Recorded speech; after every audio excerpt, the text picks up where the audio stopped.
Hello everyone, in this video we are going to see how to create emojis in Windows 10. Here we are going to see two methods To create emoji in Windows 10.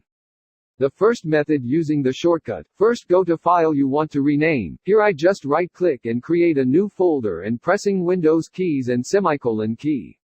Emoji windows pop-up will appear. Select emoji want to create and close the emoji windows, and save your file or folder. Next method by on-screen keyboard. Click the on-screen keyboard in the right bottom of the windows. If you don't see the on-screen option, just right-click the taskbar. And make sure Show Touch Keyboard button option is in thick. In the on-screen keyboard select the emoji symbol and select the emoji key you want and save your file.